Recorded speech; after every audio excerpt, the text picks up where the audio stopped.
Hello YouTube! This video is part of my build series for the 3D printable Jabba's Palace complete with hanger. I am going to build the whole thing. I purchased this massive set of 3D printable files from Massassi for my 3.75-inch or 1:18 scale Star Wars figures. I will include the link in the description below. Today we are going to work on set 2, the throne area. In this diagram, you can see where set 2 fits into the overall design of the top floor. This is the second video of my build of set 2, the throne area. If you haven't already watched the first video, or any of my other Jabba's Palace videos, you can find them in my playlist that I have linked to in the description below. In this video, I will show you how to fill in the seams between the assembled printed pieces.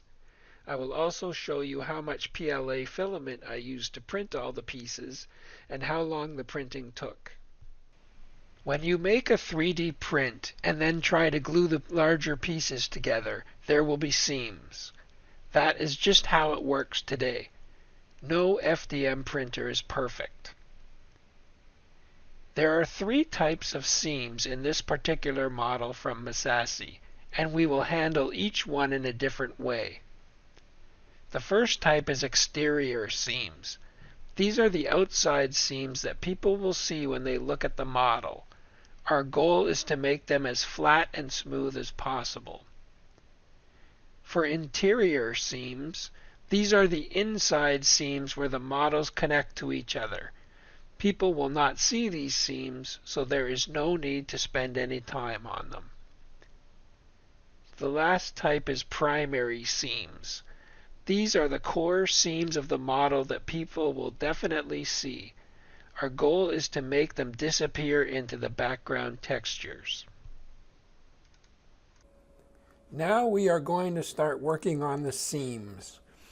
So when you do a 3D print and you have all these different pieces, there's going to be seams where the pieces join together.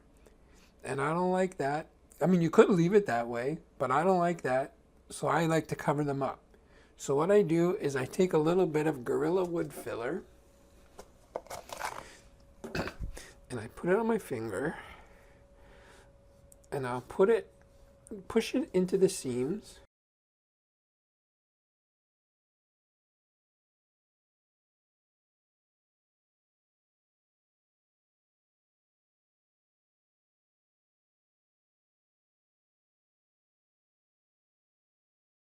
And then a trick is to take a sponge that's damp, not wet, and then you can go over it.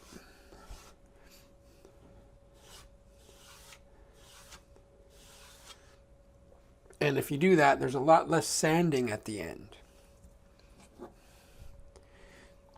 So I'll just keep going, and I'm going to do all the seams, starting with the easy ones on the top, and then I'll go inside and do all the seams.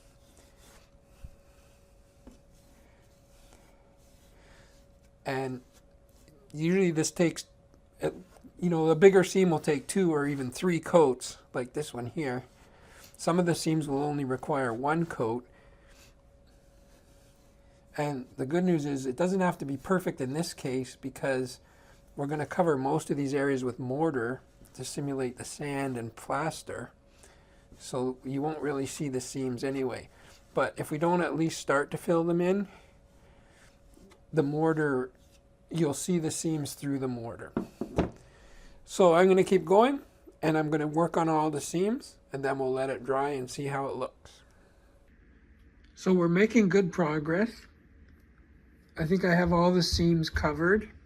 Sometimes what was helpful was to use like a coffee stir stick, and then what you could do is put some wood filler on the stick and then kind of push it into the seams.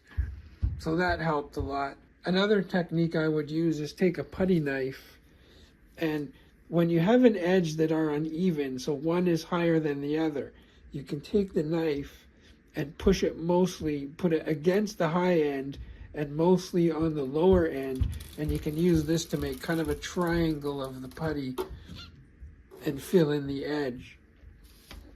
What I'm going to do now is take it outside and do some sanding. So I bought these kind of sanders, are excellent, 220 grit sandpaper, and I'm going to use that to sand down all the areas. Even though I used a damp sponge, which was a great time saver, because I can just tell there's going to be a lot less sanding when you use a damp sponge on it.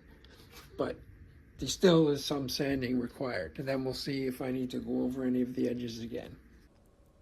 At this point, I've done 2 coats on the back and sanded them down, and I still have rough areas, like right here and here. So what I'm going to do is take some of the wood filler and put it in the rough spots.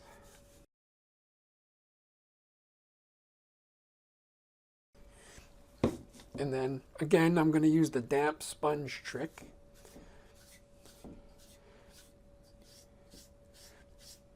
And I'm just going to hit those areas. And I'm going to go a little bit heavier with the sponge because I don't want to have to sand these again. So I want to push the wood filler right into those holes.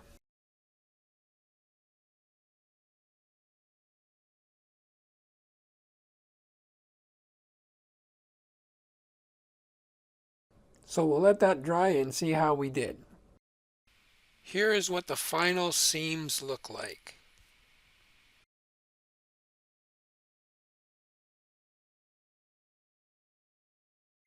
And here you can see the back and the top, which we wanted to do extra smooth because you will see those as flat when the model is finished.